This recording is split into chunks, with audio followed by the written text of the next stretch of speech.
shortly. Good evening, everybody, and welcome to this special meeting of Independent Socialists in Wellingborough, a hustings featuring 3 of the candidates standing in the by-election in Wellingborough that's taking place following the ignominious ousting of our willy wavering MP, Peter Bone. I'm delighted that we've got rid of him, frankly, and it's something that ISW, many of you here, I'm sure, would welcome the fact that Peter Bone has gone. But we've got a by-election, and it's being fought very hard by the different candidates. We've got 3 of the candidates here today. Kevin Watts, who's standing as an independent, Bill Morris for the Green Party, and Marion Turner-Hawes for also an independent candidate. We did invite the Labour candidate to appear here today, but unfortunately we haven't heard anything from the Labour Party or from her at all, despite various invitations being sent by various means, by email, messenger, and calling into the Labour Party office. So we're a bit disappointed that Labour haven't deemed it appropriate to send somebody to tonight's meeting. The format of the meeting will be that each of the candidates will open with a 5-minute address, an introduction, who they are, why they're standing, what their policies may be, and I look forward to that in a second. There will be a break at 8 o'clock in the proceedings, and we'll then restart and go on till about 8:30. So there'd be plenty of opportunity for people to ask questions of the candidates as we go through the meeting. The meeting will be themed, so there'll be various opening questions which they will address. There'll then be opportunities for follow-up and additional questions. And then towards the end of the meeting, hopefully we'll have an opportunity for some open questions as well. So perhaps after the break, we'll have some open questions rather than predetermined questions which were sent to the candidates. So without further ado, I'm going to introduce the candidates or invite them to speak in the order that I see them on my screen, going from left to right. So it's not alphabetical, it's just my eyes follow it that way. Finally, just a short few words about Independent Socialists in Wellingborough. We're a small group operating in Wellingborough, been operating in Wellingborough now for well over 10 years. We have regular monthly meetings. We have some excellent speakers. And since COVID, we've been on Zoom. We used to meet physically, but since COVID, we've met monthly. And if you want more information about ISW, then please email us on wellingborough@gmail.com. So without further ado, I'll introduce Kevin Watts. Kevin is standing as an independent candidate. So Kevin, please make your opening 5-minute statement, please. Thank you, Paul. Firstly, though, I'd like to thank the ISW for arranging this evening and at least bringing us 3 together. Why am I standing? A good question. Personally, I believe that it should be a local person that is elected to serve the people of Wellingborough and Rushden surrounding villages. I was born in Wellingborough at the Park Hospital, which is now the Isbrook Hospital, in 1959. I have lived the majority of my life in the Wellingborough area, a short period over in Northampton and Nether Hayford, and 8 years overseas, but the majority of it in the Wellingborough area. I've also brought my family up, and my grandchildren also live in the vicinity. My parents and my grandparents also come from the Wellingborough area. Wellingborough people are the best people. And I'm not just saying that because I'm sitting here in front of you. We're proud people. It's not been and it's not an easier area to live in. Wages are low, standards are not the best, and that is one of the reasons why I'm standing. But there is also two big issues which have got my blood boiling, and I find it incredible that Labour and the Conservatives are not mentioning them. They are the climate and Gaza. And because of those reasons, I am fueled beyond belief that the candidate, whoever it is that is elected to serve the people of Wellingborough and Rushden, have got to stand up and make these issues known. Because without the planet, without the area, what is the point of government? What is the point of policies? What is the point of statutes? If we haven't got a world, there's no point. So high on their agenda should be the climate with Gaza. And one of the questions that you sent, Paul, is regarding foreign policy. So I won't go on too much about that. I look at my grandchildren and I think, what a world am I leaving you? Because we've made a mess of it. I fully support Marion's cause with the trees. And obviously the Greens have some damn good policies. They normally do. So between the three of us, I do hope that one of us is elected, because I'm sure, being a local, one of us will stand up for the people of Wellingborough and Rushden.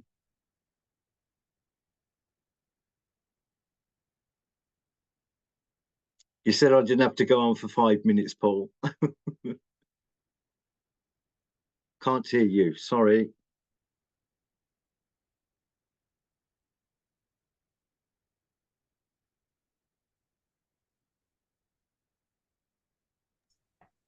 Oh, you're muted. I need to unmute.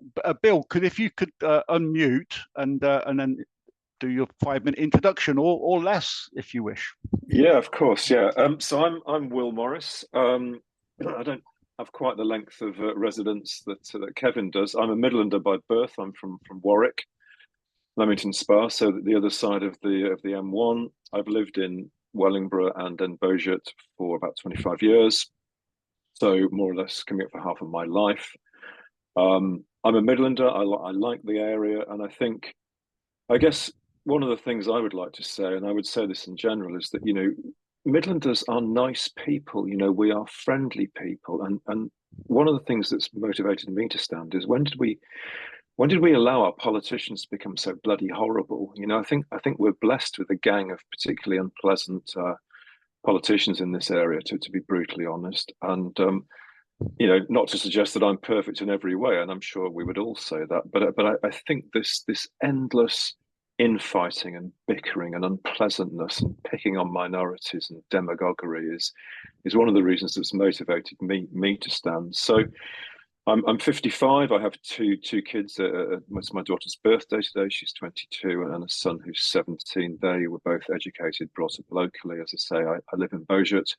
I'm a parish councillor in Beaujeu, where I was responsible, amongst other things, for establishing the Beaujeu Environmental Group, which looks after all sorts of, well, you know, the clue is in the name, bits and pieces, everything from tree planting to helping green initiatives, to really trying to make the village more eco-friendly, and including signing climate change pledge about 18 months ago, and also dealing with more practical issues like Santa Pod, for example, where we have some quite material traffic issues coming through the village.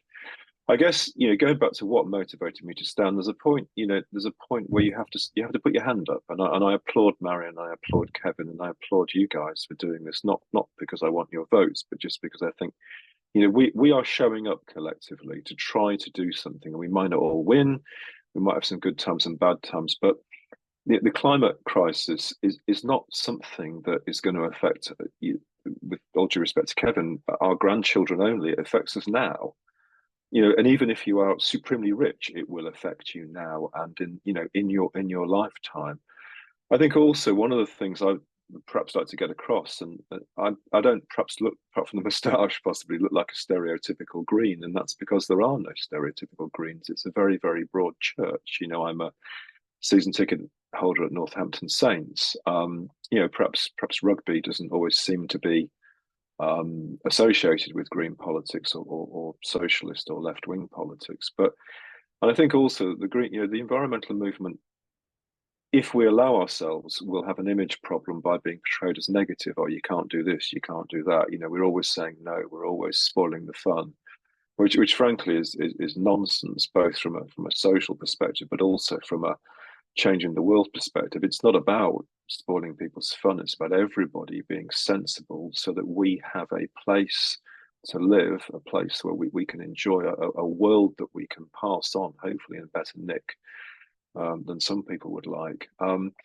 I think also that one of the challenges has been that our local politicians have been so focused on infighting and national issues and international issues, which is not to say they're not important, but to really ignoring local people. I mean, if anybody can, I don't think Peter Bone, for example, has ever been seen in Beauchert. And you might say, well, does it matter? Well, there's 3,500 people live here.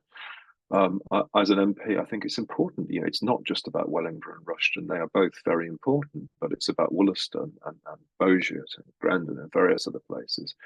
I live right down on the border, obviously. The next thing to me is Oney, which is a very different kettle of fish.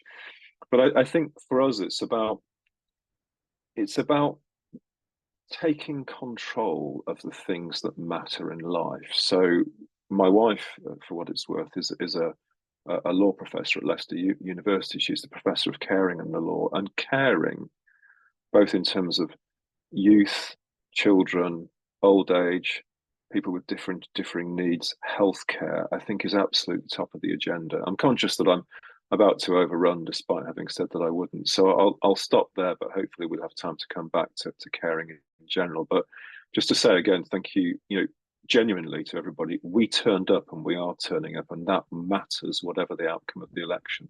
Thank you. Thank you very much, Bill. That's almost exactly 5 minutes. So I think that's brilliant, given that you're only going to talk for 3. So I'd now like to invite Marion to unmute. And Marion, you've got 5 minutes. I'll put the button on. Good evening, everybody. My name is Marion Turner-Hawes, and I am a resident of Wellingborough. I've been living here for about 14 years now. I was brought up in Kettering, but I was born in Leamington as well. How weird is that, getting 2 people born in Leamington are candidates in this election? Spooky. Slightly earlier, I think, I was born than Bill was in Leamington. So I live here with my wife Karen, and I've been working in and around this community for all the time I've been here and beyond, actually, because I was living on the other side of the county prior to moving to Wellingborough. I am an independent councillor on Wellingborough Town Council, which has been an eye-opener. I'm glad I did do that, although sometimes it's quite challenging. But I think as an independent person, I've been able to disrupt the balance, really, that's been going on between the Conservatives and the Labour Party on some of the local councils, and actually put across that, really we're here to serve each other as a group of people, serve our communities, help each other. It's not about holding on to dogma and just thinking that it's all about political party objectives. It needs to be about what we are doing as communities, as representatives for people in our community. If anybody knows me, my passion is community. It's people, communities, and the place we live, the earth. And as Kevin was saying and Bill was reiterating, we don't live anywhere else. So it's really important. It's quite simple, really. We need to care for each other. We need to care for the planet we live on. And we need to be caring for other species that are living here with us. I've decided to stand this time. I've stood 2 times in the past as a Green Party candidate. I decided a few years ago I actually don't want to be in a political party anymore, but I do, you know, I respect a lot of the ideas, particularly coming from the Green Party, but other people as well. None of us have a monopoly on knowledge and wisdom, but we are all vital. All of us are vital in how we should be living and how we can be living and how we can decide that we operate within our communities. I see our community and the people of our communities being run down all the time under so much challenge and so much difficulty. But I know from my life experience and from the work that I and others have been doing is that the people of these communities that this constituency cover are very capable. There's many gifted people here. There's many wonderful business that have been created by people here.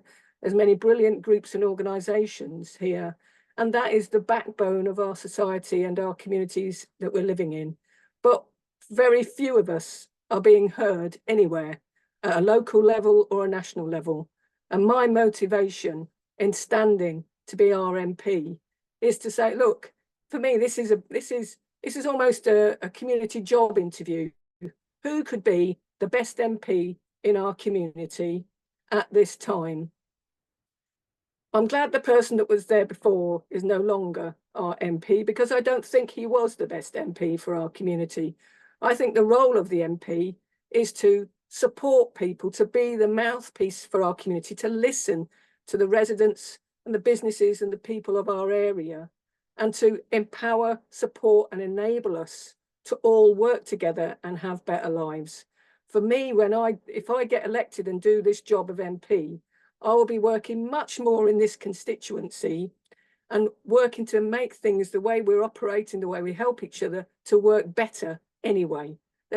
We have seen, as a community activist and as a person helping charities across the community, helping bring in resources into our area, I know how we can practically help each other now anyway. Obviously, national government sets the weather, but we are the people that make us all succeed. This was shown writ large during the COVID crisis. It was people, families and communities that came together and that helped and saved us all. The councils struggled. I was leading an organisation that we ended up working to operate the emergency support for communities across Wellingborough. The councils didn't have the resources. The infrastructure that we need has been undermined over the last 14 years. And if we can invest, just imagine. Marion, if you could wind up, please. You're starting to go way over your 5 minutes. Yeah, it's fine, it's all right. Yeah, I did warn you. I mean, I was pre-warned. I know, but this is it. Just to summarise, for me, this is about a positive vision for our community and helping and translating that at a local level, but also going nationally for the things and support we need, and being that voice of common sense and compassion in our communities that we collaborate together. Thank you. Thank you. Okay, thank you very much, all the candidates, for those introductory remarks. What I would like to do now is to move on to a topic which I know is that a lot of people are worried about and concerned about, and that is public services. And one of the questions that we circulated to all the candidates was about public services. So who needs them? Who do the public services serve? And what are your thoughts on the cuts that have taken place, the austerity cuts that have taken place over recent years, since 2010 at least, in terms of decimating public services? And would you restore them? I'm going to go in reverse order now. So if Marion, you'd like to unmute, if you want to go next, 3 minutes this time, Marion. So you've got to be even more disciplined. 3 minutes only. So and then I'll go Bill and then Kevin. Okay, Marion. Okay, so who needs public services? We all need public services. But what we need is public services to be held in the hands of the public.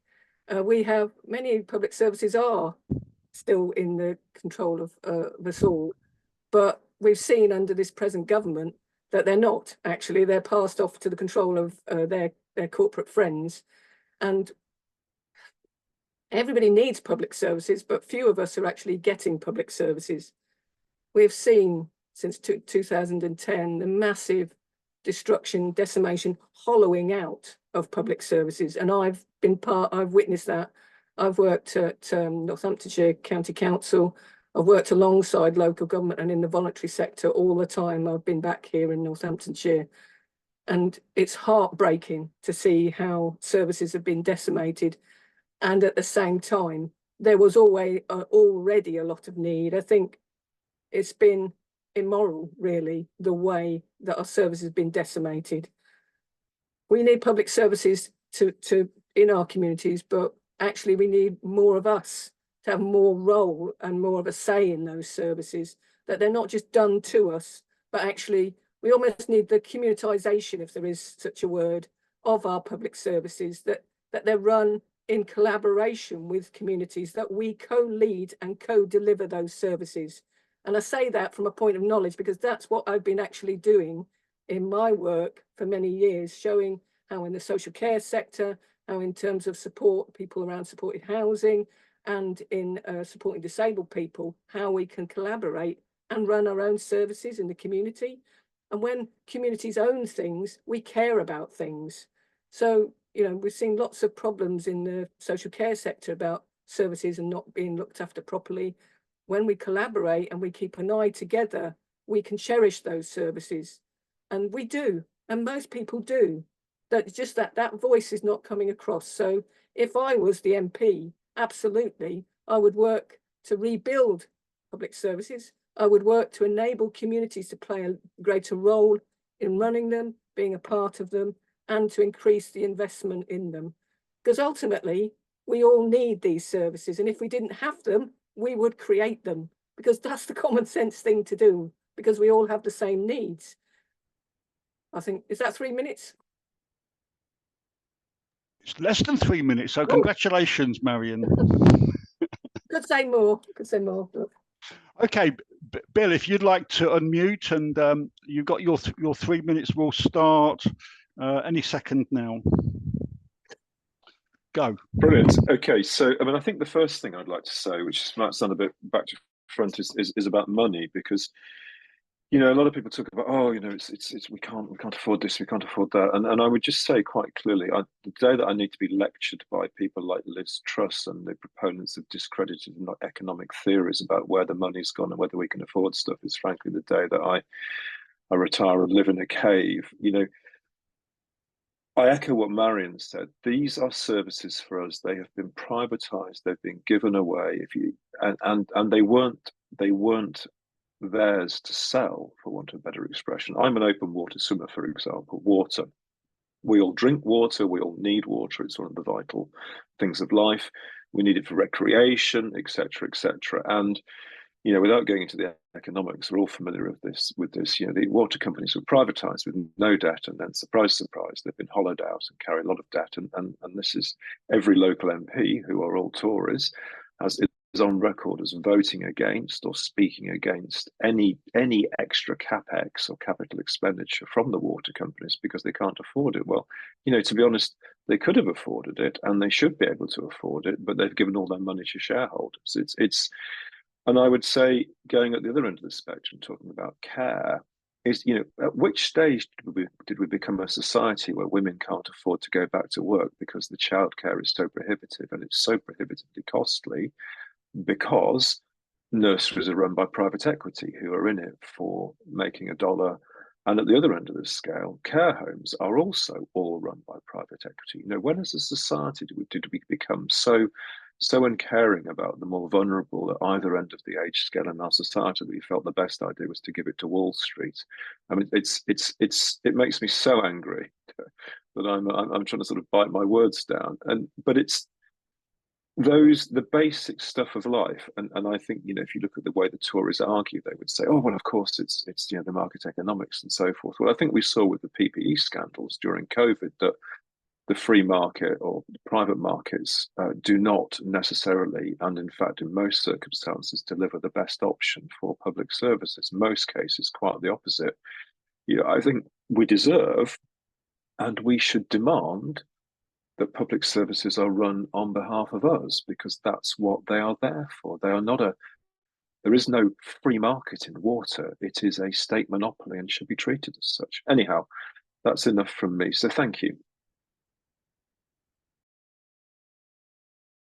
Thank you very much, Bill. And within the 3 minutes, so we're really motoring here.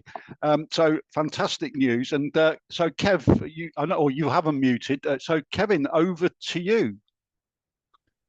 Okay, well, first, I agree with both Bill and Marion. Yes, we all need services, public services. And I think people forget that services range from the street cleaner right the way up to consultants in hospitals. The NHS, as we all know, since 2011 has been sold off bit by bit through the back door to private buyers. But the taxpayers in this country pay for the training of the nurses and the doctors, and then they go into private insurance companies and private owners of companies. The inequality of the 21st century that the Tories under Thatcher brought in continually state that the growth of this country is based on the economy. However, it's never been established that any of that growth trickles down to the bottom level. The deficiencies in healthcare, education, and so on have all been massively depleted over, well, since 2010. And yes, I would restore the services.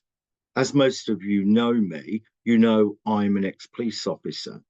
And I have seen that the police service is stretched and stretched and stretched.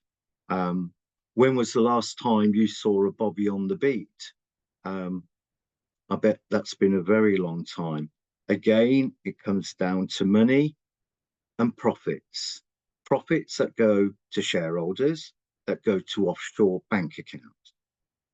However, we're in a cost of living crisis, a climate crisis.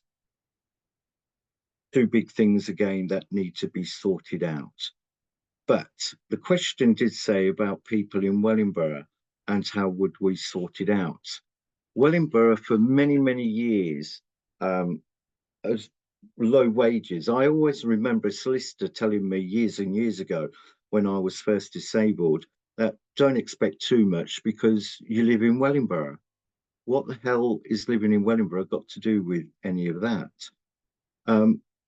So yes, I would bring the services back. A conversation I had with someone the other day said that in 2010, the government were getting loads of taxes, council taxes to unitary councils, county councils. And in that period of time, we built more and more and more. So they must be got more and more council taxes. So where's the money gone? Our unitary council is in special measures, most probably have a section 2 and 4 served on them because they're not allowed to spend more than £500 unless it is for child or adult services. So we're in a complete mess. And I think the way to get out of that mess is to restore the services, give hope back to the people so that we can move forward and live as we should be living, not as second-rate citizens. And Peter Bone, and I will add with Will and Marion, that Peter Bone has never really stood up for the people of Wellingborough, and he lives in my village, and I very rarely see the man out and about. So he should hang his head in shame, to be quite honest. Thank you, Paul. Thank you, Kevin. Yeah, just about on time again. We're doing really well. So I invited people. Does anybody who's here on this Zoom meeting now want to follow up any of those points with the candidates? If you do, please indicate by either waving your hand or using the reactions button on YouTube. Does anybody want to follow it up? If not, I'm going to follow it up with a supplementary question. I can't see anybody, so I'm going to follow it up with a supplementary. All three of you seem to be almost in full agreement on this issue. So that's really encouraging. It does beg a question about why we've got three candidates pretty well arguing and agreeing on everything so far. I just ask that as a kind of almost rhetorical question, which we might return to at the end of the meeting or at the end of the event, as to why we can't unite around some common themes for those of us that are on the progressive left. But I'll leave that for a minute, unless somebody else wants to follow up with an observation or comment. This is your last opportunity, folks. Lloyd, so if you could unmute. Yeah, thank you. Yeah, listening to all three candidates, but particularly what Bill said. And it's a sort of observation that I've made, and what Bill mentioned about the privatization of things like water, other public services, etc. And how the sort of what's so-called free market economy, how it has its major limitations. And it's really an observation of mine that if you look at some of these things, what has privatization created? And water's an excellent example. It's effectively created monopoly situations. So it's enabled companies to effectively use that monopoly to rather than to invest and improve the service for the benefit of its shareholders. The other things which feed into that is how that fits into a broader picture of how this free market economy, rather than leading to the sort of traditional capitalistic exploitation outcomes, it's leading more actually in terms of what you would define as being a feudalistic outcome. And that fits in with the PPE scandal in terms of contracts being given as favors, as a medieval king would give favors to his barons. And you can see that extending into other areas of the economy. People used to joke about socialism is fine until you've run out of other people's money to spend. But Thatcherism, that is fine until you've run out of other people's houses to buy. And this buy to rent aspect of it as well, and the focus upon this is extracting rent. So we've moved. So you could argue actually that the 1946 solution of the Attlee government and the installation of the NHS and other public services and the regulation of markets led to a more effective capitalistic outcome than we have now. And I would argue that the feudalistic style that we've got now is more exploitative on the ordinary people than the capitalistic system did in the post-war years. Sorry, Bill, you got your hand up. Thank you very much, Lloyd. That was more a comment, I think, rather than a question there. But you did start off by posing something to Bill, so I'm going to invite Bill to come back, but then I'll invite Kevin and Marion in that order to respond very briefly. 1 minute. You're now down. Really disciplined now. I'm in agreement. I mean, I think the classic example for me of feudalism is where you see, there is a hedge fund charity gala where they all advertise themselves as giving loads of money to charity. Well, actually, it's the tax that, in my opinion, they should be paying rather than deciding how they distribute it. I think the classic of this is, and just to be clear, I'm not necessarily supporting fossil fuels for obvious reasons, but I mean, Norway and the UK had equal stakes in the North Sea. Norway now has the biggest national sovereign wealth fund in the world. We have a load of rusting scrap iron in the North Sea, which probably tells you everything you need to know, exactly your point about monopolies and about the use of assets and about the sale of assets for reasons, shall we say, of political dogma. But yeah, I agree almost entirely with what you were saying, Lloyd. Thank you. I can't hear you, Paul. I'm going to start speaking now. Yeah, Kevin, if you could unmute, and then Marion after you. Okay. 1 minute. Kevin.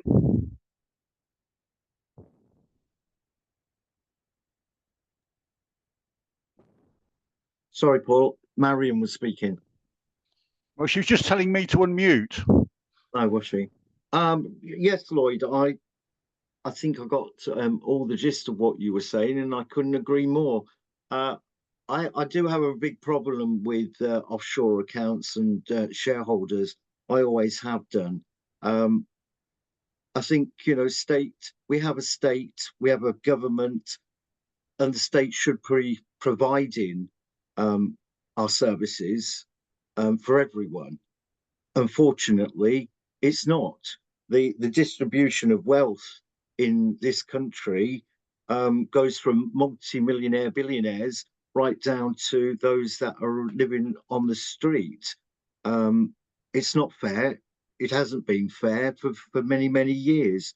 And as I said earlier, you know, we're in a cost of living crisis. Not only that, climate crisis, but the electoral system in this country needs a damn good shake-up. But one of the biggest problems we have in the Wellingborough area, and have done for so long, is child obesity and child poverty. And it is massively increased. And it needs sorting, and sorting very quickly. It's been too long. It's just been laid to waste. And the Tories, as we all know, don't give a monkey's toot. Thank you very much, Kevin. Now, Marion, if you could unmute, and you got 1 minute. Thank you very much, Paul, and thank you very much for your point, Lloyd. When I was listening to people, I just wrote down a little note. It says maximum resources in minimum number of hands. I think that kind of sums up the situation that we're experiencing and have been experiencing for quite some time. And unfortunately, the whole political system is now being structured to enable that even further. We're seeing the rationalisation of power away from groups of people having a say to one person having a say. In Northamptonshire, we saw that with the creation of the Police and Crime Commissioner's role. That was a lot of people having a say supporting the police, and then it's in the hands of one person. But in other areas neighbouring here, you're seeing funds being funneled into the hands of those regional mayors, which most people in the community didn't choose, and then basically the power is moving away. The big difference the big thing in Northamptonshire was the creation of the 2 unitary councils, which 0.46% of the people that commented on the unitarisation of councils didn't even want. Well, 0.53% didn't want, but they were created. And what's happened, I stood there on the night of the election results and saw seat after seat after seat going, areas that were usually Labour candidates or other councillors going to the Conservatives. So the idea that people vote on the basis of what you've done and you know, whether you're doing well or not, was completely blown out of the water. The Conservative councils, Northamptonshire County Council, collapsed the whole system in this county, and then most of them were voted back in again. So we're actually, and then we see the rationalisation of all those resources into their hands. And let's take, Bill was talking about the fuel, you know, the fuel licenses that have just been given out in the North Sea. None of that extraction of oil will benefit or reduce the bills, the costs of energy to any person living in this country. All that resource will be extracted and sold on the global markets. Nothing will benefit us. Unlike thank you, Marion. Thank you. You've gone over the 1 minute. Yeah, thank you very much, everybody. Stan, query. You had a point you wanted to make or question you wanted to ask. 1 minute, Stan. Question. Given the unions over a sustained period of time have been fighting for the public services, fighting for jobs, fighting for terms and conditions, and fighting for the control of public services to come back into public ownership, is that something you've been supporting and or would support or continue to support? The unions, and support the unions. Kevin, if you could respond to that first, unmute, please. Again, very quick response.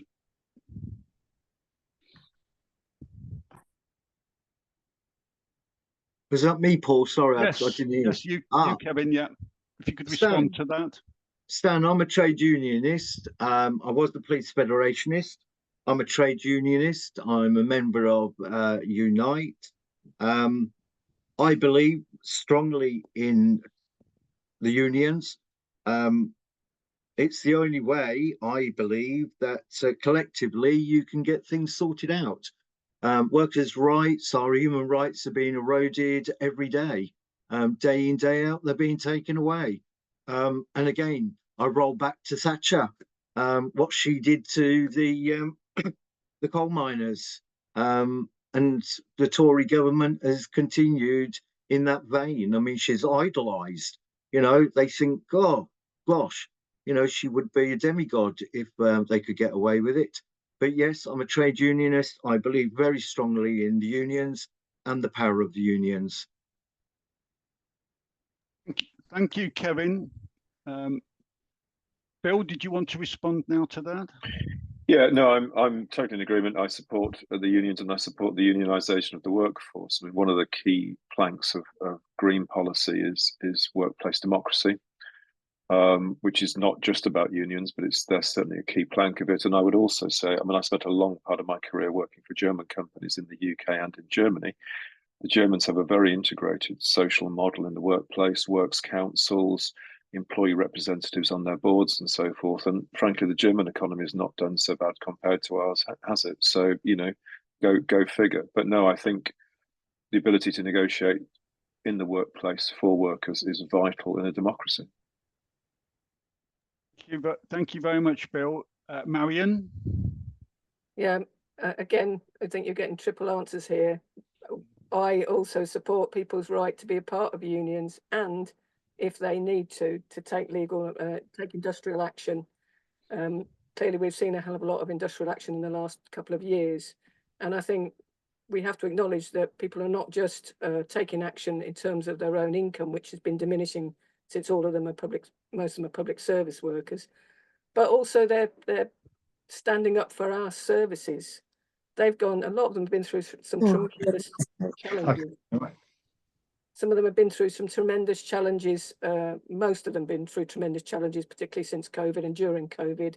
There's been little thanks from the state to acknowledge that, but they are saving our services, whether it's on the trains, whether it's in the hospitals or in schools, wherever they're standing up, they are standing up for the sustainment of our services that we absolutely need.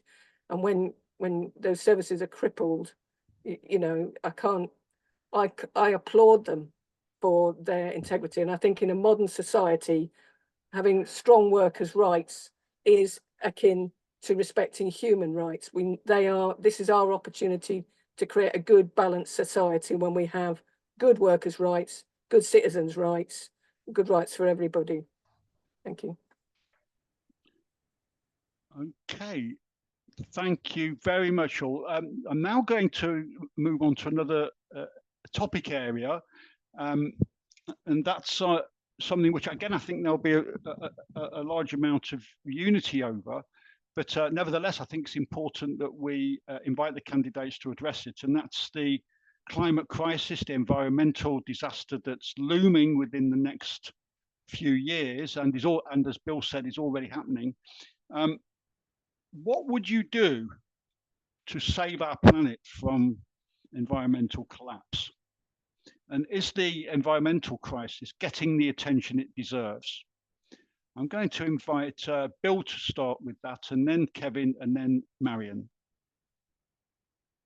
Yeah, it's a good question. I think, is it getting the attention it deserves? Well, yes and no. I think it's certainly getting a fair amount of attention. Whether it's getting the attention that it should do at the centre and heart of government policy and political policy and democracies is I think the answer is no. Is it getting the attention it deserves from climate change deniers and people on the fringes? Well, yes. Whether that's a good or bad thing, discuss. I think it's become a sort of an article of faith for those on the right, wherever they may be, to push back on climate change because it's in some way woke or in some way invented or in some way actually isn't going to happen and so forth. And as you can probably tell from my tone of voice, it frustrates me greatly. So there are some easy practical steps that we can take, reversing some of the current government's initiatives, putting net zero back at the heart of our agendas. But also, and this links to one of the other questions, it's about helping other countries. It's very easy to say, oh, well, what I do doesn't matter because China's building a new power station or whatever. But our ability to help others as well as ourselves achieve net zero, to achieve environmental initiatives is absolutely vital. And I think that links back to the whole point around an ethical foreign policy. It links back to, being environmentally friendly, being green, for one, in a general term rather than a political party, is not mutually exclusive with a good standard of living, with a good standard of life, with being happy. The two work together, as I think I said at the start. And I think if we can embed that, a very easy one is insulating homes. It's all very well saying to people, you can't afford to pay your electricity bills, and go back to private public again. Of all the self-inflicted own goals of removing subsidies or making it more difficult for people to insulate houses, it's just nuts. And then you flip into, I'm conscious Marion is an expert in this as well, is building houses in floodplains, building, frankly, shoebox cardboard houses in floodplains is just nuts when there is land available that could be built upon. And there are houses available that are just being stockpiled that could be used. So I'm conscious I'm covering quite a lot of ground here, but I think, green and environmental issues permeate every aspect of our lives. And sometimes it's a bit like, when you're on a diet and you think, oh, it's only one biscuit, it won't matter. And actually everything matters. Every small contribution matters to what we can make. And it's not just at the level of government. It's particularly at local level, as we've seen, thanks to Marion and others, the ability to motivate local people in this constituency to stand up for environmental issues is astonishing. People care about this, whatever the right may say. Anyhow, I suspect I'm right on the limit of my time, so I will shush now. Exactly 3 minutes. So you're incredibly well disciplined. I'm going to invite Kevin to respond now to that, and then Marion. So if you could unmute, Kevin. Well, firstly, no, I don't think it is getting the attention that it deserves. Recently, more fracking licenses, and I didn't swear, I said fracking licenses have been issued, and they've been issued on actually beauty areas within the country. There are several areas that are up in arms over this. Again, when the department that deals with them was asked about these licenses, their response was, well, surely it's better to get oil out of our own land than from a country that we may have problems with. Fracking and the fossil fuel issue needs to stop and stop as soon as possible. The floodplains, and look at the recent floods in the Wellingborough area. The Nen Valley was flooded quite badly. And I saw a map a few weeks ago that showed the new coastline of Britain with temperatures going 1.48, and the Paris Agreement set 1.5. So we're 0.02 away from that Paris Agreement. But the new coastline came down towards Northampton and Wellingborough. The Nen Valley was totally flooded. How can we, and what can we do to start offsetting that?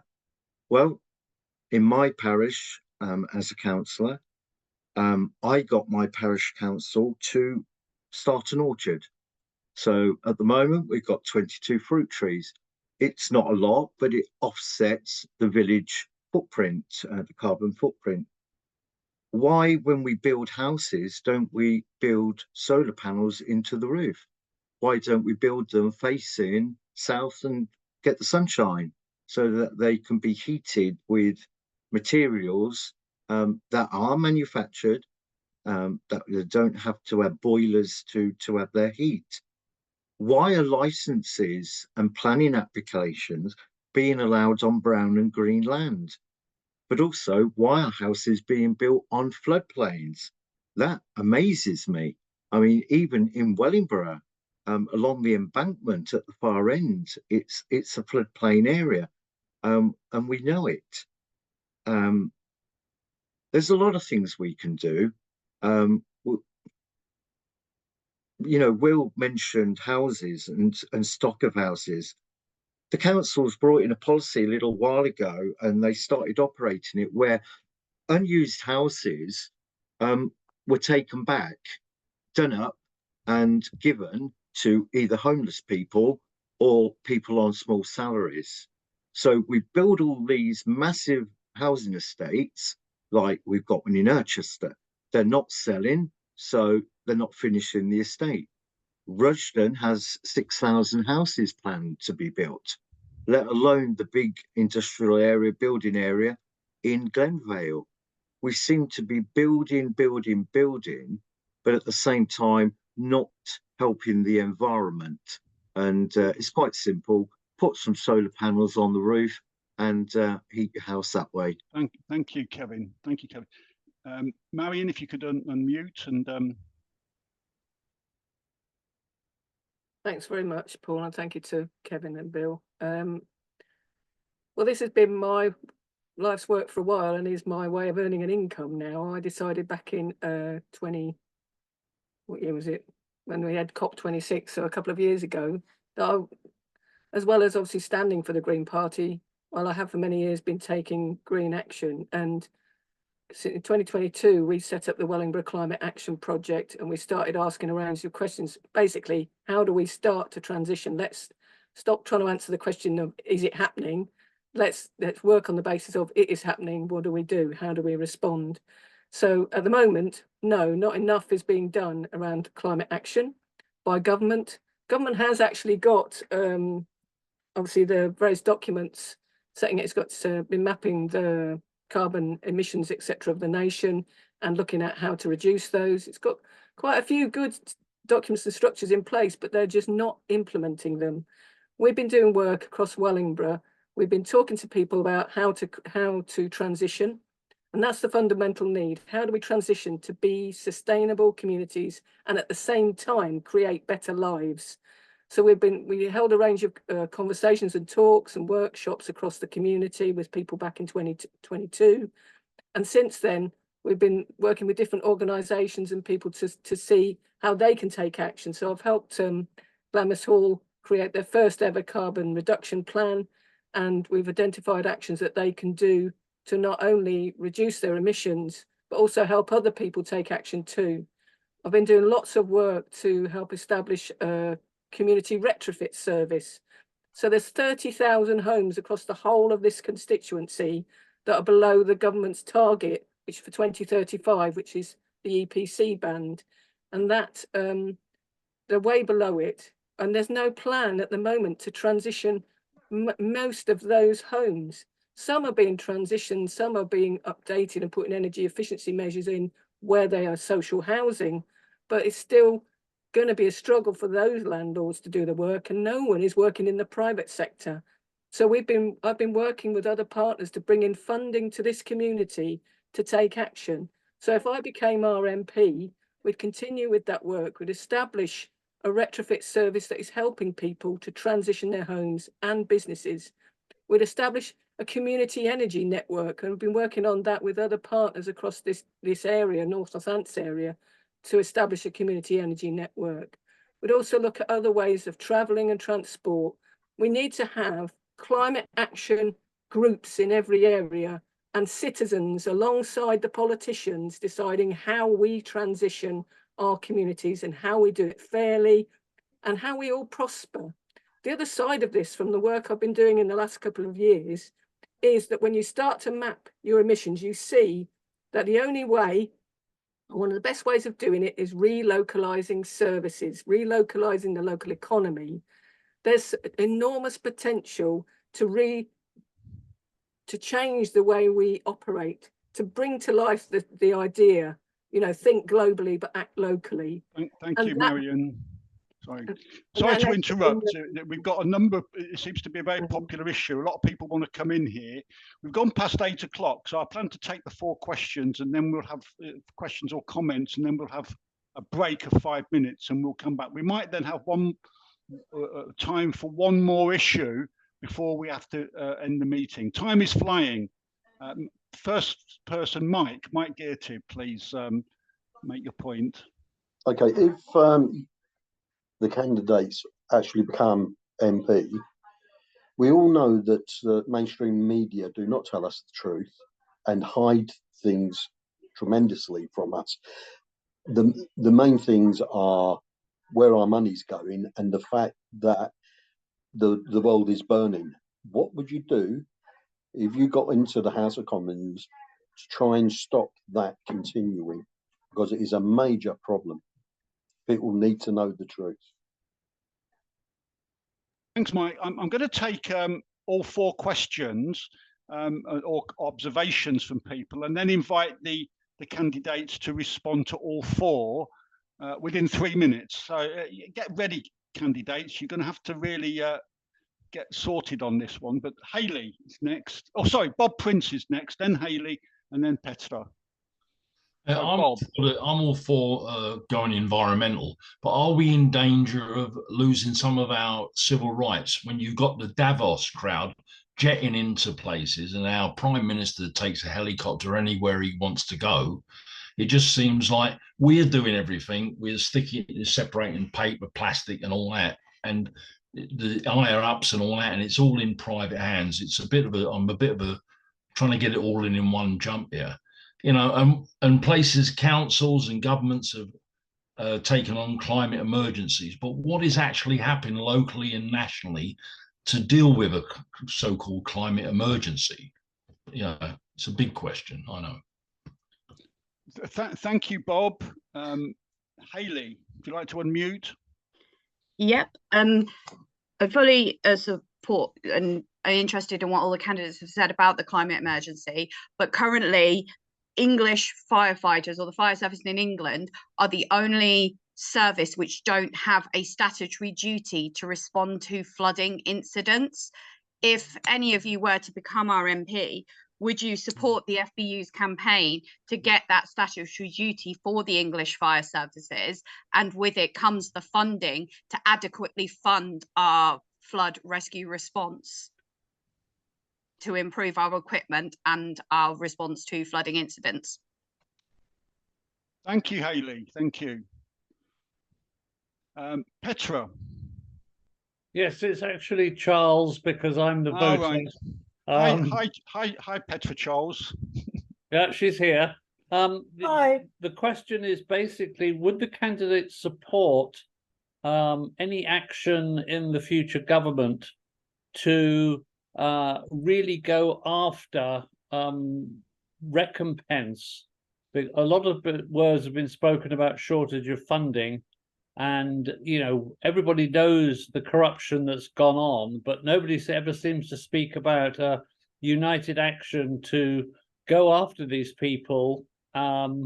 And then you don't have the gerrymandering going on internally, and it would seem a fantastic opportunity to recoup, you know, a lot of the 20% that's been creamed off, and that's you know, a good source of funding then to improve all public services, going back to the previous comment, and also, you know, more money for environmental schemes. Thank you very much, Petra Charles. Who's going to go first? Marion, if you could go first. I think you were last time, so go first this time, and then Bill, then Kevin. I'll take Bob's question first about environmental action and civil rights, and I think this is a really important point, and that's why for me, with the way we need to respond to the climate emergency is as much about how we create structures to make decisions as it is about the actions that we actually take. It's really important that we are involved in the planning and decision making around the sort of actions, because our lives are going to have to change very, very significantly. So if we leave it to the people that are currently running things, they will do what serves them. They won't think about the benefits for all of us. So it's really important that this is a co-delivered solution that we create, because otherwise some very weird things will happen which don't make sustainable sense anyway. Secondly, on Mike's question about the hidden truth, media, absolutely. This is something that, I mean, any progressive person has been suffering for years. Trying to get any kind of truth message out is very, very difficult. Many parties' voices have been excluded from conversations over elections over years, but actually many people's voices have been excluded from the truth and the realities that we're living by. So many people are struggling, and we just cannot get those messages across. You only watch the news and you think, is that my land? Is that my country? Is that where we live? It's so devoid from the truth that's being presented by the media, or the supposed truth. In terms of flood incident support, absolutely. I live just across the road from the fire service in Wellingborough. I've lived in my life by mainly on either the rivers near here or on the River Severn, and flooding has been part of my adult life, and I cannot for the world of me understand why anyone would want to cut funding from either fire or flood prevention, or from the properly resourcing those services in our communities anyway. It's completely illogical, doesn't make sense. So I completely would support that, Hayley. And the last question, I'm not sure, Charles, you said about recompense, but I'm not sure what you're referring to. Were you talking about to do with our income tax system, where some organisations don't seem to have to pay their fair share of tax? I wasn't quite sure on the question, but I agree that if we were to put as much energy in chasing after people, particularly big organisations that don't pay their fair share of tax, as the government and the media seem to do around people that are struggling on the benefit system or anywhere near the benefit system, then I think, we'd be a very different and a much more wealthy country, because more of that income would be shared across all of us. Thank you. Thank you, Karen. Sorry, Karen, Marion. Bill. Yeah, thanks. So good questions. I think going to the media piece, a couple of points. I would say one of the challenges is that people get caught in their own echo chamber. It's what we've seen with the Tory party. You throw out everybody's voices that you don't agree with, and you get narrower and narrower and more extreme. And I think it's about common sense of saying you have to listen to a number of different sources, even if you don't agree with them all. I would also say, and this is a hobby horse of mine, and it might not be to everybody's liking, but the BBC is not perfect, but in my opinion, the BBC is one of the treasures of Britain, and I would be happy to debate that. But and to see it picked apart as the NHS is being picked apart for the sake of a political football is, in my view, is an absolute disgrace. There is so much media out there these days that it is sometimes very hard to filter truth from fiction. But I think from an MP's perspective, it's number one about keeping an open mind, and number two about not surrounding yourself with sycophants and echo chambers.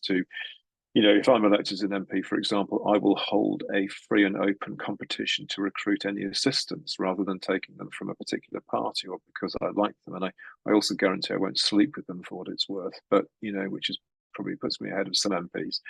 Just going back to Davos, or wave your willy at anybody. Yeah, well, exactly. Yeah, we did. The Greens did suggest that my slogan should be "Willy for Wellingborough," but I thought it was probably a bit close to the mark. Davos. Yeah, there is extensive hypocrisy going on. We see our Prime Minister flying in a private jet to places for a photo opportunity with two women and a dog or whatever it might be.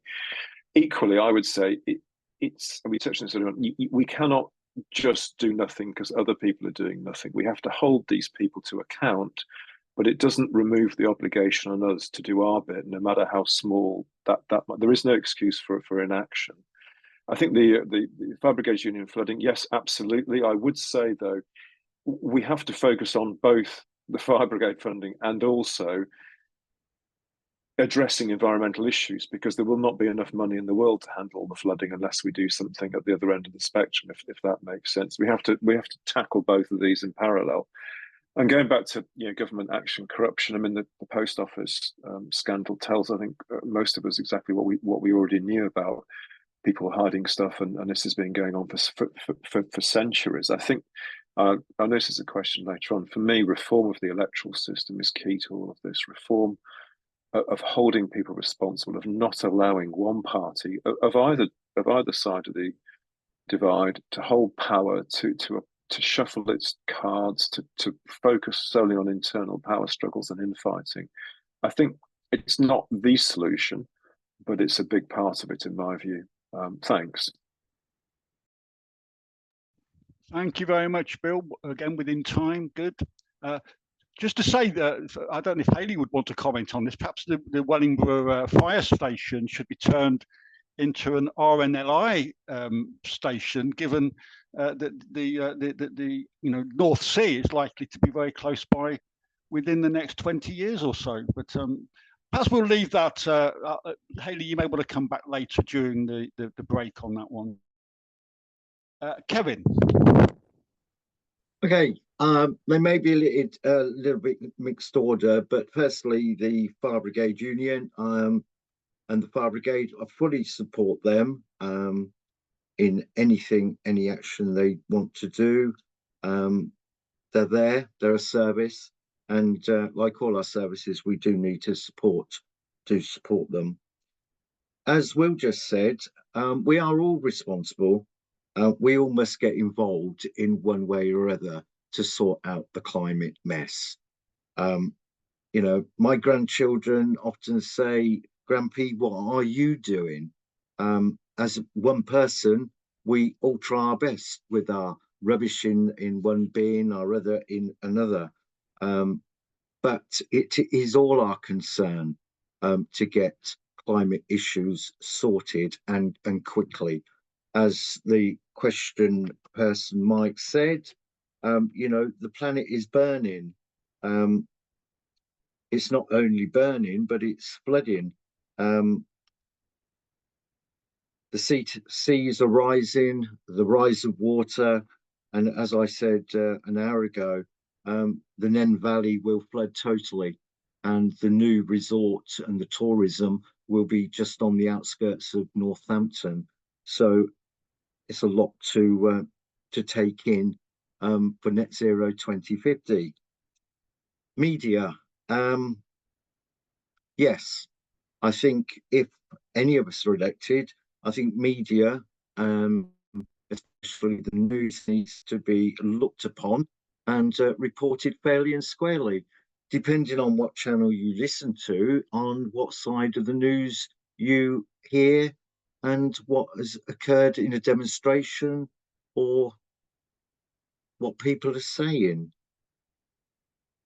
You listen to them speak, MPs speak in the Commons, and they refer to my honourable Member of Parliament for Kettering. I think it's about time they put honour back in honourable. They lie, there's nothing done. They make their own rules, they bend their own rules. They've given themselves a pay rise of 6,000 for this year. I think we need an independent body of people to set their wages, their salaries, and also their rules of governance. It's about time our government actually was held to account, and the MPs that sit there claiming vast expense accounts, let alone salaries. Thanks, Kevin. I'm gonna cut you off there. Sorry, I think you come to a logical end there, so I'm just going to cut you off. No, I was going to say, sell in this country, pay taxes in this country. Okay, sounds like a fair point to me. I think it's now time for a break. I mean, our candidates have been at it now for well over an hour. And I want to congratulate them all on sticking with it. Bill, you're going to have to shoot off in in about 15 minutes, I think. So yeah, I mean, I can stretch it a little bit, but okay. Well, it's my daughter's birthday today, so just before people when we think I'm come ducking back questions. In 5 minutes, I'm going to suggest that we have one more topic, and then we close, and that will take us hopefully going towards perhaps 8:45, but we'll definitely come to an end at 8:45. So 5 minutes, folks. That takes us. What time is it? My watch is. It's now 17 minutes past. So let's say 20 past. No, 25 minutes past. 25 minutes past on the dot. Now people can stay if you want, or you can switch off your camera. But if you want to stay, and then unmute and just chat amongst yourselves.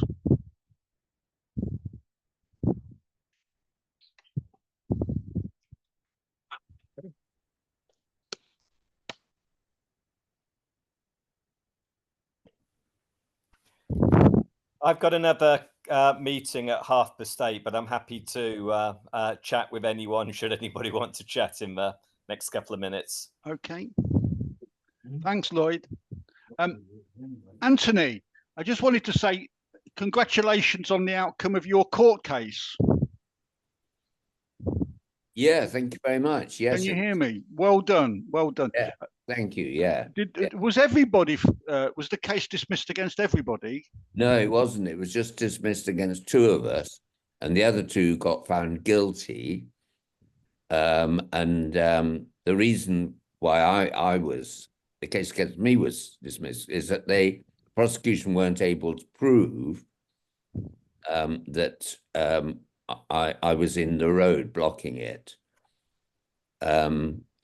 So if they'd had the video evidence show that, then I would have been the same with the other two people who were found guilty, that we didn't have a strong enough case. So it was really good to get out of that. And what happened to the ones that were found guilty? Were they fined, or are they coming back? Yeah, an unconditional discharge for a year and costs of £200 each, which is not too bad, really. No. In the scale of things, that's I'm sure a punishment which they would accept. Yeah. Sorry, so this was today, was it, Anthony? No, it was about a year ago. Really? Willful obstruction of the highway. We blocked the highway outside the Aston Martin showrooms in Park. Oh, I was wondering if it was about the trees. Has anything happened about the trees for you? No, that's all finished. Yeah, because I know that Paul said that the case was dropped against him, Paul that went up the tree. Yeah. So yeah, I thought you were talking about that, sorry. Yeah, no, that's right. Yeah. Okay. Yeah, so it's a great relief anyway to have that out. It's been hanging over you for over 12 months, hasn't it? It's ridiculous. Yeah. So you've defeated the system so far, Anthony. I think on every case, you haven't been found guilty of anything, have you? No, that's right. Either not guilty or dismissed. So innocent. Yeah. Well done. Yeah, thank you. Lloyd, whereabouts are you based? You in Wellingborough? No, I live in Rushden, but my partner lives in Wellingborough, so I kind of oscillate between the two towns. I'm from Rushden originally, but right up on the Bedfordshire border, just outside of town on what used to be known as the Court Estate. So my family have been around in the area since the start of the industrialisation of boot and shoe industry. First arriving from Tilney All Saints in Wellingborough, in Norfolk, to Wellingborough. And then the family moved for a period of time at the end of the Victorian period up until 1913, where my great-grandfather was manager of a department in a shoe factory in Bristol. But then he came back and moved on to the small holding on the Court Estate where I was brought up. And my Okay, welcome back everybody to the shorter second half of these hustings. We're going to have only one more topic, time for one more topic. But what I'd like to do is to have a perhaps look at the situation wider afield from outside the United Kingdom. And it's a big issue currently, I know, and that is worrying many of us. And that's the situation in Gaza and what's happening in Gaza. So I'd welcome the candidates' observations on what's happening there, and perhaps broaden it to issues around ethical foreign policy in a wider context. So I'm going to invite Kev to go first because I noticed he's unmuted. So Kev, if you could go first. Yes, thank you, Paul. Gaza, Palestine. Well, I think my first answer, and really my only answer, should be there should have been a ceasefire, and the ceasefire should have been many weeks ago. We're over 100 days now, Paul. 25,000 plus men, women, children, unborn babies massacred, dead. Cemeteries being dug up, bodies being removed. How disrespectful, how disgraceful is that for a country that promotes itself as being a good country?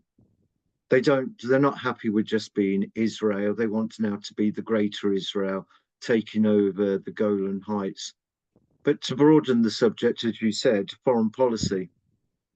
Foreign policy, yes, I do agree that, we have to have one, trade for countries.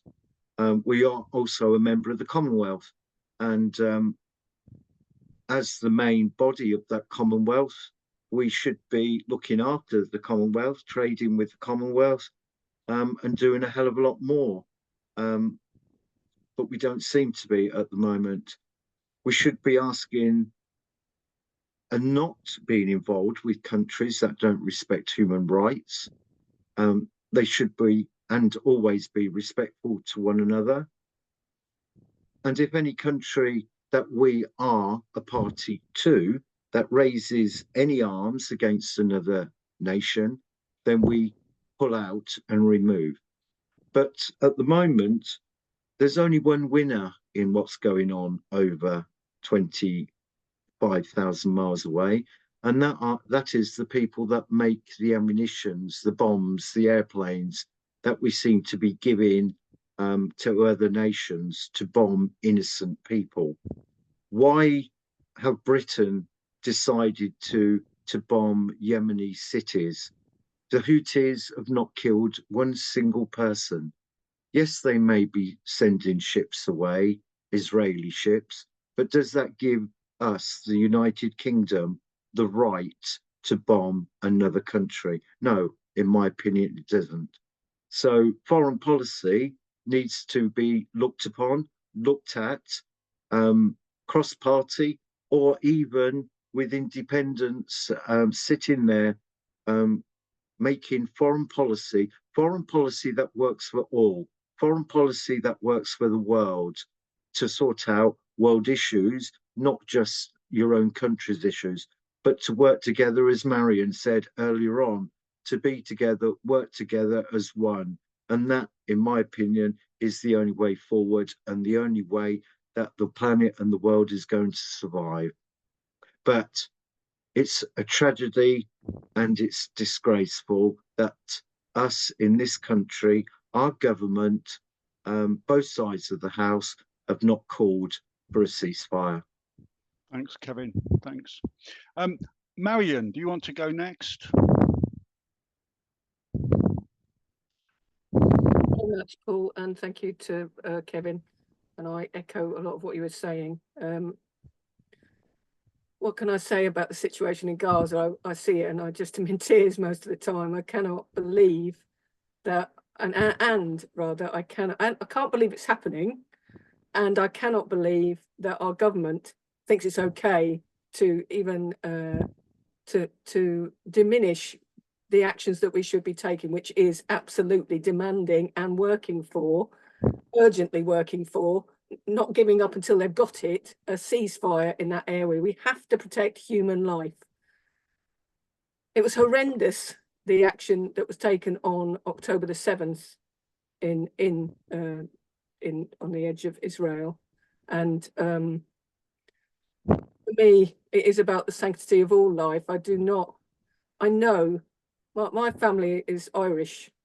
We've lived for years with the Irish trouble in our family. Our family was split when in different partition in Ireland. And one thing you learn, and I think all of us have learned over the last decades, is that you cannot bomb an idea. You cannot destroy an idea by bombing it. It is about collaborating, listening, working together. I understand that at times, and we see that obviously people, nations collide, and it's difficult to put into words, but to see so many people in a stretch of land where they cannot get out, they cannot flee, being bombed, being attacked, having water turned off, having power turned off, having no protection at all.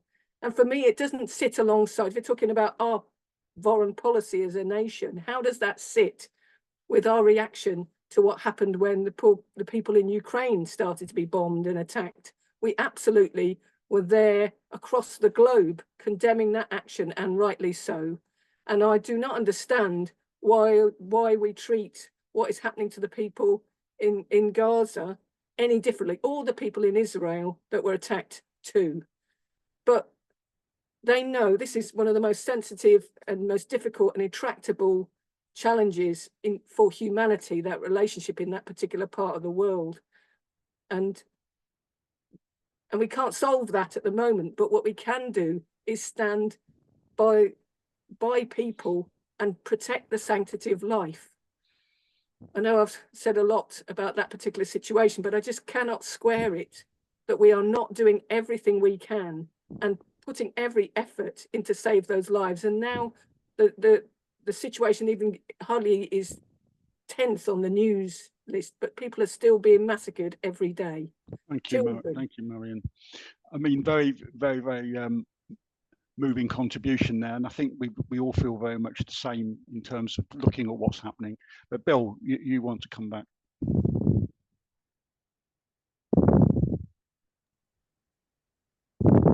There's something odd going on with my screen. Can you hear me, guys? Yeah, well, I think I'm not necessarily somebody who toes the party line, but I think that, one of the good things about the Green Party is it's been the only major party in the UK that has consistently called for a ceasefire in Gaza, and has done almost since day one. I would echo what the guys have said. I think it is a very complex situation in that part of the world, but it's not helped by escalating violence. I would personally, and both as a member of the Green Party, support an immediate ceasefire, and by ceasefire I mean ceasefire by Israel and ceasefire by Hamas, and return of hostages. I think it's a no-brainer all round. I think taking it out to the broader question of ethical foreign policy, and this touches on something we were discussing earlier on about the duty, in my view, of the United Kingdom to assist other countries in terms of aid and so forth to achieve environmental goals worldwide, but also, and to be brutally honest, to recompense for some of our history, which doesn't bear reading about, and it never ceases to make me laugh in an ironic way when people talk about statues and so forth, and rewriting history. And actually, it's not rewriting history; it's telling the correct history. To be brutally honest, and like I say, and Marion's touched on this, it doesn't make good reading. So I think, whilst in general this election is we've talked about focusing on local issues rather than international issues, as an MP and as a country, we have an obligation to do the right thing internationally, whether it's Gaza, whether it's Ukraine, whether it's thinking about previous colonialism, and we haven't even touched on immigration, which to my view is part of ethical foreign policy. And because I think we've got to disappear off in a moment, but I would just, immigration, the demonizing of parts of society, and the demonizing of immigrants, and the self-inflicted goals. I mean, and again, I people are welcome to stand in elections, and we've touched on this, but the fact that somebody can think it's appropriate to stand on the slogan of "Stop the Boats" frankly beggars belief, to be brutally honest. So again, sorry, I've moved around a number of different subjects there and touched a number of different subjects, but it is a very, very big item, both in terms of specifics around Gaza, but also in terms of our foreign policy. And, you know, it's very easy to be loud when you're in Ireland, and then we always wonder why people won't cooperate with us or people don't like us. Well, you know, if you stand there sticking two fingers up at people, that's what happens, is people don't listen to you. And I can't go, and if you'll forgive me, without touching on Brexit, which again is something that everybody's got ominously silent on. You know, for me, to be brutally honest, it's one of the biggest self-inflicted, you know, injuries or an own goal of epic proportions. Not just because I'm married by coincidence to an Italian, but it's just the consequences will reach almost as far as some of the environmental issues we have. It's a catastrophic decision, and the fact that people won't own up to it, and the fact that we still have candidates who are saying that Brexit in some way isn't tough enough, or, you know, it's the fault of people. I work in insurance. My business and my proceeding, we've spent a fortune, hundreds of hours and pounds, millions of pounds, trying to find solutions for Brexit, which in turn has cost people jobs, it's cost, you know, et cetera, et cetera. And I'm trying to sort of keep the emotion out of my voice, but I do think that, you know, the legacy, in an ironic way, of some of the politicians we currently have will saddle our grandchildren with issues for all of their lives, and it's totally for a discredited political dogma, to be honest. Thank you. Yeah, thank you. And I'm delighted that you raised the issue of Brexit, because, as you say, but there's actually quite a number of silences in this election campaign, and indeed Brexit's one of them. I mean, it is an utter disaster, and yet you've got the Reform Party standing as if to say we need to go even further. Whatever that going even further, when you've already jumped off the cliff, I'm not quite sure you can go much further. Other than drown in the sea, but that's where they seem to want to take us. So thanks for mentioning that. I'm going to open it up again, and we've got 10 minutes, maximum 10 minutes for further contributions. So please indicate if you want to contribute. Or we finish a little bit earlier than I was anticipating. Bill, you want to speak again?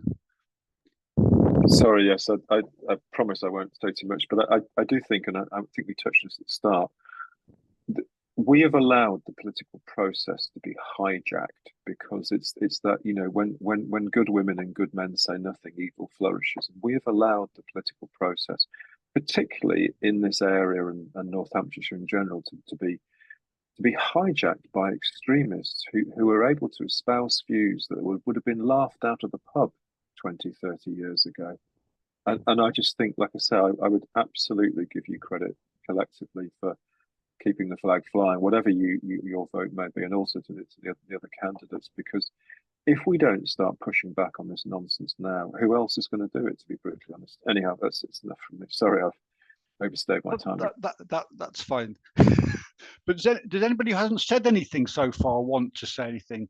Rosemary, Anthony, Julie, Richard, David, Kevin. I'm not sure who Kevin is. Perhaps you could say who you are, Kevin. Andrea. I know Andrea has only just joined us. So, and who else hasn't said anything? Anthony, you want to say something? Unmute, please. Yeah, I don't want to say anything, but I'd like to ask the candidates, if elected, would you support a bill to legalise assisted dying? Yes. Just take that. Let's see if there's any other questions. Any other questions before we move on to this topic? Anybody else want to say anything? And then I think this will probably mean that we wind up at the end of this, the answers to this question. So who wants to go first? Marion, you want to go first, and then Bill, and then Kevin. Absolutely, I would support a bill on assisted dying. I say that with clarity because I sat and watched my mum die over a 2-year period of Alzheimer's and dementia, And well, it's 12 years, but actually the last two were silent and horrendous. But equally, I recognise the concerns for many people from the disabled community about trusting our systems, and I can't blame them. But I think absolutely we need to bring humanity into our process of life and death, and we need to make sure that our courts, our laws actually work, so that anybody that might feel vulnerable because of a piece of legislation that would come in would be, not just triple locked, quadruple locked, quintuple locked, to make sure that no one is forced to take that road if they don't want to. But absolutely, to have the right to do that, I will always support that. Thank you, Marion. Bill. Yeah, I'm conscious I jumped the gun slightly, but I mean the short answer is yes. For a lot of the reasons that Marion said, I would also add that we've, without sounding too morbid, I do think about these things quite a lot and the possibilities and so forth. And I think as a society, we've also become accustomed to everything being perfect. Nothing can go wrong. Nothing bad can happen. It's not possible that anybody can die. If you talk to a vet, for example, one of the problems with the super vet program is it's convinced people that their dogs are going to live forever. And I'm a dog owner, but I'm not suggesting that humans are like dogs, but I think we've become removed from the realities of human existence, which is that we're not collectively going to live forever. And yes, you can prolong things and so forth. And I think that the sort of bill that you're talking about gives us back some of that reality that these things will happen to all of us eventually, and to be able to choose the moment correctly is a human right, to be brutally honest. Thank you, Bill. Kevin. Well, firstly, yes, I would support a bill. Losing both my parents recently brought a lot of issues to the fore.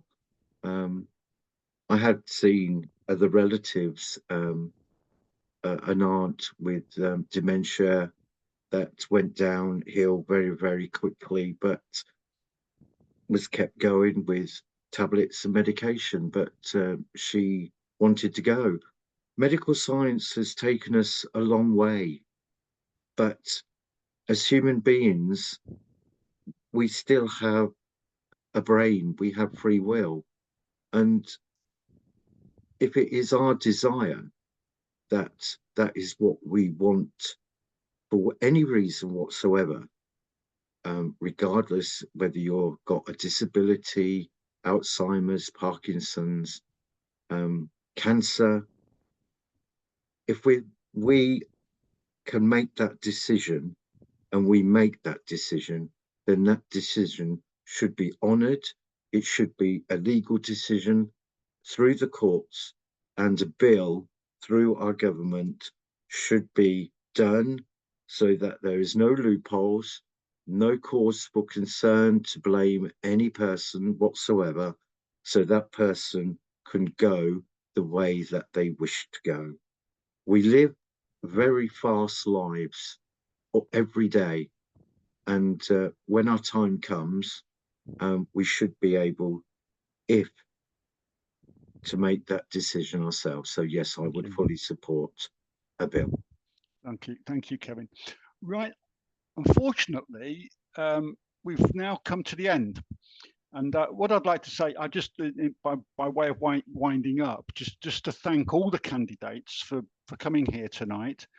I think it's been an excellent opportunity to explore a number of ideas. The only thing is we agreed pretty much on everything, which one thing is a good thing, but on the other side, sometimes we need a little bit of controversy to get to wind things up and to get us going a little bit and getting the grey matter going. But it's been great to hear everybody. And personally, I could vote for all three of you. I haven't got a problem in voting for any of you, because you're all decent, honest, moral, ethical people, and that comes through. And you've got an ethic and value system which reflects me. And unfortunately, so many of our politicians these days have no values. They have no ethics. They have no ideas except money. That seems to drive so many of the people today.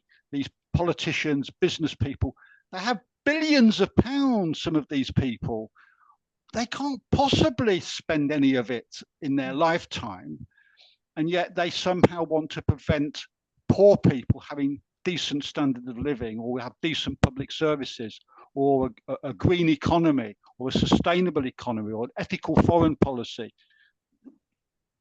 I get flabbergasted like many of you do. So great to see you all and to hear you all this evening, and thank you very much to all those that have attended. And I think it'd be great to get this onto YouTube so that other people can see and hear what we've said tonight. So thank you very much for coming, and I'm now going to close the meeting. And if you want to unmute and to clap. So thanks, Paul. Thank you, Paul, for basically executing an excellent debate. Brilliant debate. Thank you, Paul. Well done. Yeah. No problem. Thank you. It's been a pleasure. Thank you. And if you want to know more about ISW and our debates and discussions and meetings that we have, we've had some, like I say, we've had some excellent speakers, and we've had excellent speakers tonight. Please email me and you can be added to our mailing list. So thank you very much, everybody. I'm now going to close the meeting. Thanks. Cheers, guys. Thank Bye. you. Bye. Bye. Bye-bye. Bye-bye. Bye-bye. Thank you. Bye. Bye. Bye. Bye.